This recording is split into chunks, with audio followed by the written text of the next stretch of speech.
Galeriji Hiša kulture v Pivki predstavljamo razstavo Leona Zvodarja, akademskega slikarja iz Postojne. Naslov razstave je Čau, čau. To je pozdrav, ki ga lahko uporabimo tako ob prihodu v prostor ali pa v odhodu, v srečanju, ob srečanju ali ob slovesu. Tako da že sam naslov razstave nakazuje, da je ta razstava nekako prelomna, da označuje konec enega obdobja in začetek drugega obdobja. Se pa tudi ta podvojena forma iz naslova ponovi v zasnovi razstave, ki je zgrajena okrog dvojcev slik, ki niso diptihi, ampak dve samostojni celoti povezani v eno delo.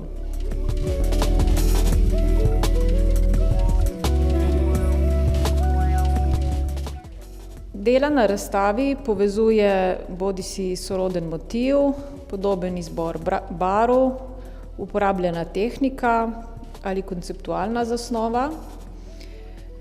Določeni elementi, kot na primer poševni križ ali fraza čau, čau, pa se v različnih variantah pojavljajo pri večini del kot neke vrste označevalci tega specifičnega osebnega ozadja razstave.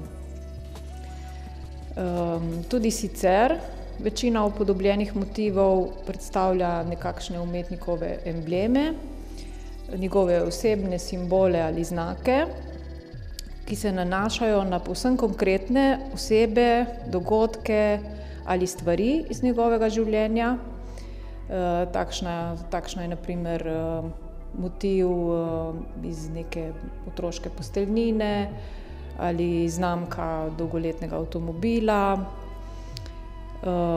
neka pisava značilna. Čeprav so ti motivi tako zelo osebni, so hkrati tudi dovolj splošni, da vsakdo lahko najde v njih nekaj zase in jih interpretira po svoje.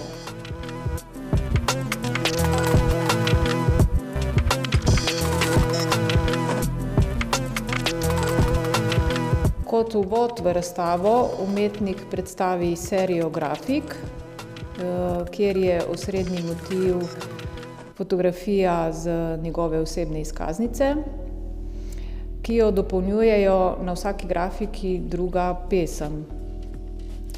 V tem obdobju je umetnik namreč se začel nekako ukvarjati s poezijo, ki se bo mogoče razvijala še naprej, mogoče pa tudi ne. In z vsem tem nekako nakazuje že uvodoma, da je razstava izrazito osebne narave.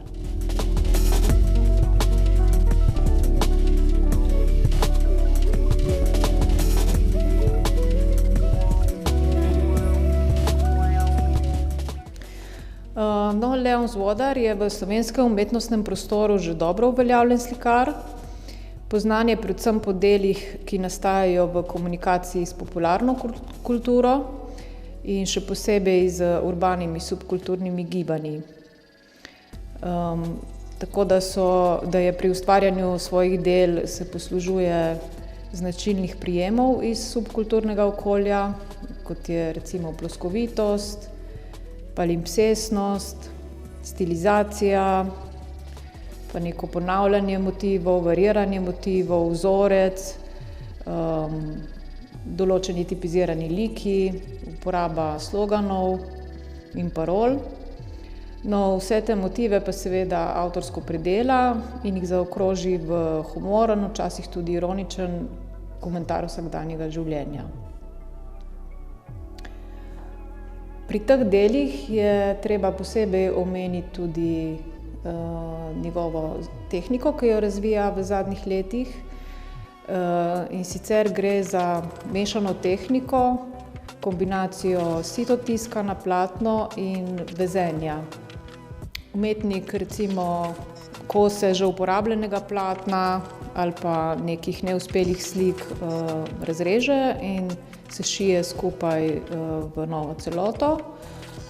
ki jo potem dopolni z nitjo, s katero izveze bodisi nek motiv ali napis. In to nit vselej interpretira kot risbo.